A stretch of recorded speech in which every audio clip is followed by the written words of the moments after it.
What's up, guys? Welcome to week 3. We are 3 weeks in. We are closing in on 1 month done of studying Mandarin intensively using the Refold method. I'm using Migaku as well. First off, before I get into this, I want to say if you have any questions that you want me to answer specifically about my month of study, let me know and I will do that in my 1 month update, which will be the next update video. I do have another video planned in between then, but for the 1 month update specifically, if you have any questions, stuff I'm doing, stuff I'm using, how I'm using something, let me know and I'll try to answer that in my 1 month video for this. Anyway, to get started, I'm going to start with Anki and sentence mining first, and then I'll go into applications. And I think that just to switch it up from the past week, Anki and sentence mining is going great. I've made 220 flashcards so far for sentence mining of +1 words, so I'm learning roughly 220-ish words. That is going really, really well. So basically every day I try to make about 15 cards, 12 to 15 cards. And what happens is that I've gotten really good with deleting things that I'm not comfortable with. So if I'm sentence mining and something comes up and it's something that I feel like I really know, like it's something that I feel like I got it, and then when I go to the review, something just doesn't click. Maybe it's a grammar point, or maybe it's a word that I thought that I knew, or maybe it's a word that I'm already reviewing and somehow it just didn't click as well as I thought it did when I originally saw it. I'll delete the card. I don't care. I'm not in this for an ego trip or anything like that. I'll straight delete the card. I'll see that word again. It might not even be an important word. It might have just been a word that kind of jumped at me while doing it. It is what it is. I don't care. I'll delete the card. And the reason I have the 15 cards or so is because when I delete that card, boom, one falls in and takes its place, and I'm not short a card on, trying to get new words in. Now, there are 2 days that I missed doing that. And so basically, like, let's say I created 15 cards the day before. I did my 12 cards, woke up the next day, I did my reviews, and then when I didn't get a chance to making cards or whatever the reason was, I've only done it twice. I don't even remember why, but I would just do the 3 or 2 or 3 or 4, how many ever cards were left over from the days, like the day before pile, and I would just have those ready to go. And so I would add them that way. And that has seemed to work out pretty well.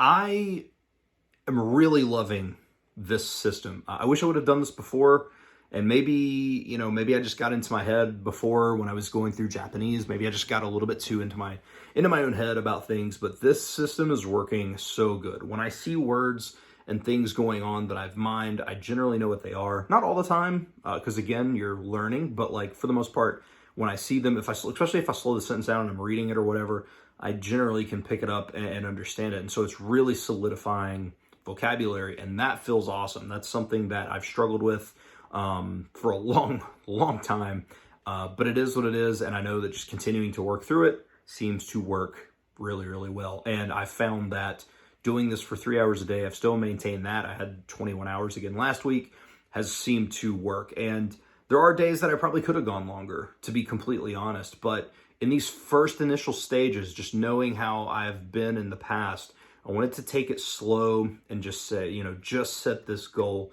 hit that, and carry on. And that has allowed me to carry momentum going forward.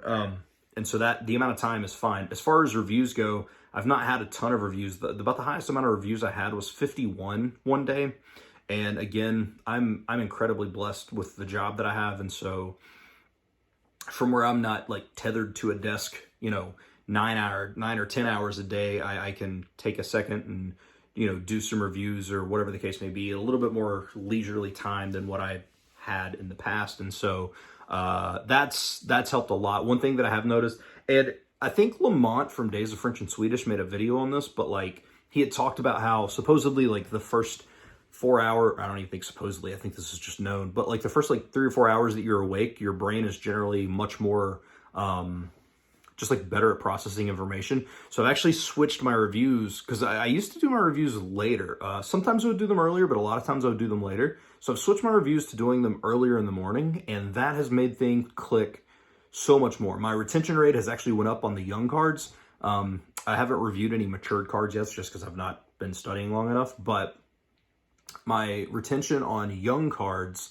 which I'm presuming is anything under about 21 days, because today is the first day that I've had cards hit that mature, like I do have cards in my mature setting now. I just haven't reviewed them yet, and so it's been like 21, 22 days. So, but anyway, the young cards, I was hitting around 81, 82-ish%. I think it may have hit 83, like almost, but I'm at 83.16% now. And so by putting those reviews earlier in the day, my retention has went up, and that has been, again, motivating, just seeing that go up. As far as retention goes, it's not that I'm not concerned about it. I mentioned earlier how when it's a word I see, and if it's a word that I'm studying and I see it in immersion, I generally know what's going on a large portion of the time. So I'm not super concerned about what Anki says the retention rate is. It's just obviously I do need to be able to see it. And my face is like really itching because I don't know what the deal is.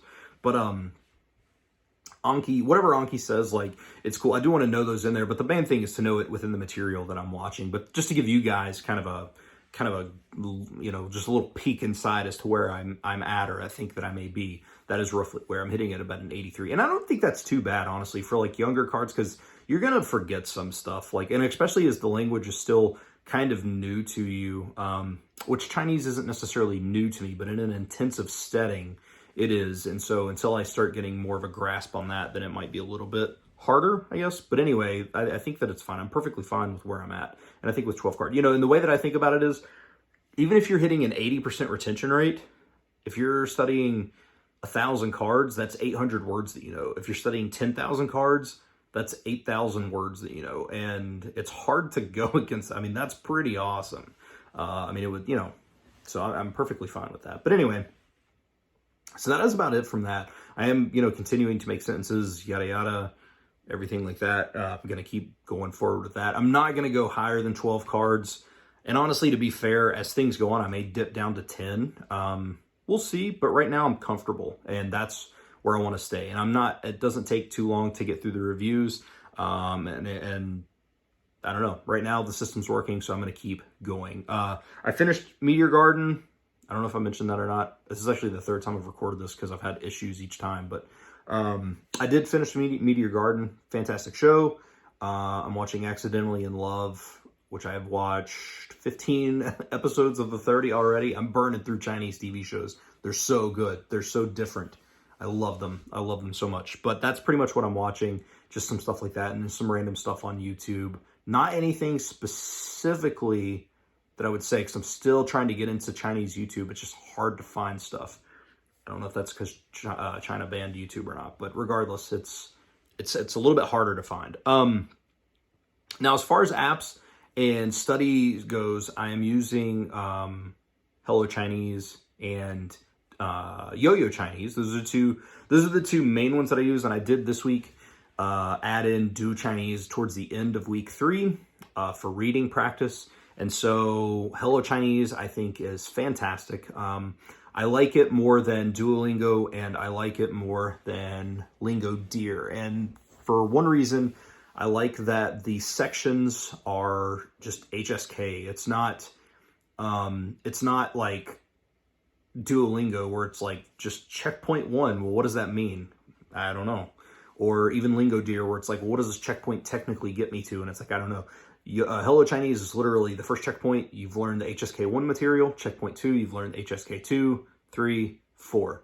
And I think that way too, I know where I'm at. I know what I'm doing. I know what I need to look for and things like that. Like if it's a grammar point within those sections, I know it's an HSK2 grammar point, and I can carry on wherever. I don't study a ton, but I do study enough to where it would make things easier knowing where those are at. The other thing is, and this goes for HelloChinese and Yoyo Chinese, anytime I study, I always see that grammar point mentioned in whatever I'm immersing in. Always. I don't think I've had a day where I've studied in either of those programs and not seen that word mentioned or used in that specific manner. It happens every time. And so that's a testament to probably just the HSK and being designed to get your high percentage of grammar points out there, and then you can concentrate on the smaller ones. But It's working. It's working really well. I actually really like Yoyo Chinese's review system as well. It has a better review system than Lingodeer, in my opinion, and Duolingo. I don't even know if they have a review system. Like, it's kind of something there, but not really. But anyway, the system recognizes when you need to study stuff, because each grammar point and each word is ranked on a percentage of you getting. So it'll kind of pop up like flashcards. Is it as extensive as Anki and their system for figuring out when you need to review things? Probably not, but that's okay. It works for what it's supposed to do, and that's all I can ask for. I'm working my way through section 3, through HSK3 now. I finished the HSK 1 and 2 on HelloChinese. Does that mean that I can pass an HSK2 exam? Maybe, maybe not. It's hard for me to say, but also it's not my main concern right now. My main concern is just to simply be able to understand Chinese that is being spoken, or Mandarin that is being spoken, and be able to speak a little bit of Mandarin and carry on. And so far, that can happen. So I'm pretty happy with that. I'm not overly concerned about a test right now. Is it something I'll eventually take? Maybe, but it's not my concern right now. Side note for that, HelloChinese does something that I wish more apps would do. I know Anki does this as well. Anki is at 4 a.m. HelloChinese doesn't reset until 2 a.m. And so I love that little buffer of, hey, if you're out late or something like that, and maybe need just a little extra time, your count doesn't reset for, if you're into like streaks and stuff like that. People, it's funny, the language community hates streaks, but then people freak out about Anki and like not missing a day. So I don't know if we like streaks or not. I don't know. Personally, I'm not overly into them, but at the same time, they are kind of cool to see. I go through phases. But yeah, I love that it's resets at 2. I just think that going from 2 a.m. to 2 a.m. just makes sense, because if you get it in during the day, that's fine. But again, sometimes stuff comes up and people like their streaks. And unfortunately, that is a huge motivator for people, even over like knowing that you can understand stuff. And so I think if some applications would make that adjustment, I think it would be cool. Or if you could at least adjust when I think Anki, you can actually customize when it resets, which I, again, think is really, really cool. But anyway, Yoyo Chinese, I'm working my way through Unit 2. There are 6 units in the intermediate conversation course. That is going well. Most of that is taken specifically from dialogues that they go out and they record conversations with people, and then she breaks down the grammar within that. The cool thing that I like about that is it's teaching spoken Chinese. And so when you see something or you hear something, she'll tell you, well, grammatically, they should be saying this. This is correct grammar. And I would definitely recommend practicing with correct grammar as you're doing it. However, the way most people in China say it is this. Or here's 5 or 6 examples of how this is said without necessarily being correct grammatically, but just the way that we say things. And so I think that's really, really helpful, and especially with watching TV shows, because you may see something and it might not be quite grammatically correct, but learning this stuff through Yoyo Chinese obviously helps a ton. So I've been doing HelloChinese just about every day. I don't do Yoyo Chinese every day because Yoyo Chinese is a little bit more in depth. HelloChinese, I can at least get on there and do some of the reviews, and then I might pop one or 2 lessons out. Yoyo Chinese, I try to do 2 to 3 lessons a week, and that seems to work pretty well. Again, I want to spend a majority of my time kind of doing the whole sentence mining and stuff like that, because that's what's really, really working for me, and then doing the study on the side just to kind of get a little bit of a glimpse of what's going on and what I need to see and what I need to know. So that's pretty much it, man. I've been doing the same things. Do Chinese. So Do Chinese, I got great reading app. Yes, I may still have Link, but I think that the curated stories for Do Chinese are great. And plus, they're a little bit better when it comes to like, they have sections that are like newbie, beginner, intermediate, and advanced. And I think they do a little bit better of a job at curating stories for that. Because I know on Link, like they have the mini stories listed at like beginner 2 or something, but they get really complicated really quickly. I think the stories are fine, but they can get a little bit weird sometimes. And like I said, just grammatically, they can get a little bit rough. Link has, especially for Mandarin, they have went through and re-updated audio and stuff like that, and they sound great. I still use Link, just not religiously like I used to, especially just as a beginner in Chinese. And with Do Chinese, it's been perfect. There's a lot of stuff. I actually just went to do beginner stories and noticed that you can actually, it's called Smart, I think it's called like Smart Hanzi actually. But anyway, as you're reading through, if it's an HSK1, well, what I've come to the conclusion of, I don't know if it's said or not, if it's an HSK1 Hanzi, it doesn't have the pinyin. And so that has helped me with reading a ton, because it'll only show you pinyin for characters that you shouldn't learn up to that beginner stage. And so it's like all the Hanzi within HSK1, maybe even part of 2, I'm not really sure, but it doesn't have the pinyin. And so you have to read it as the character. So it's really, really good. I like Do Chinese a lot. Do Chinese is a little bit expensive. It's like $15 a month. I don't know how long I'm going to keep that up, because that definitely is a bit expensive. But the app is great. Instant touching, like as soon as you touch wherever you want to say, the audio immediately skips to there. It's got a built-in flashcard system, so as you're reading, you can just hover over, and if you move your finger up, you can save the word, or if you move it up a little bit further, you can actually click info, and then that is actually linked to the word in Pleco. So if you're using Pleco as the dictionary on your phone for Chinese, you can click that, and it'll take you to the Pleco entry for that word, so you can get much more. Like, Do Chinese is really, really good.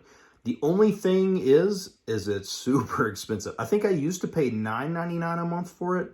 Now it's like $15, so that's a bit weird. But it's still a really, really great app. Of course, same thing, Migaku, as far as I guess you could consider that an application. It's not really an app, but it's like an added service.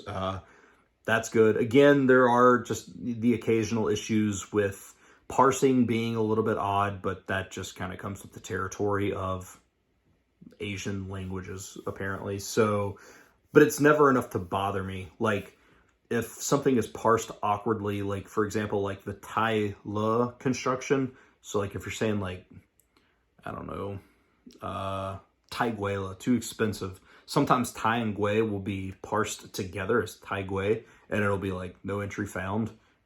But then sometimes it's not. But at the same time, that literally doesn't affect me from enjoying a show. If it's something weird like that, I'll just move it to no, and that way it doesn't pause the video next time it comes across, and there we are, we're good to go. So, but yeah, I'm going to end this video here, 17 and a half minutes. I think that's pretty much wrapping up what is going on. The next update video will be the 1 month update. Like I said, if you have any questions or anything, let me know, and I will try to answer those in that 1 month update. Other than that, happy learning. I hope you all are having a great time, and yeah, I guess that's it. I will see you all in the next video.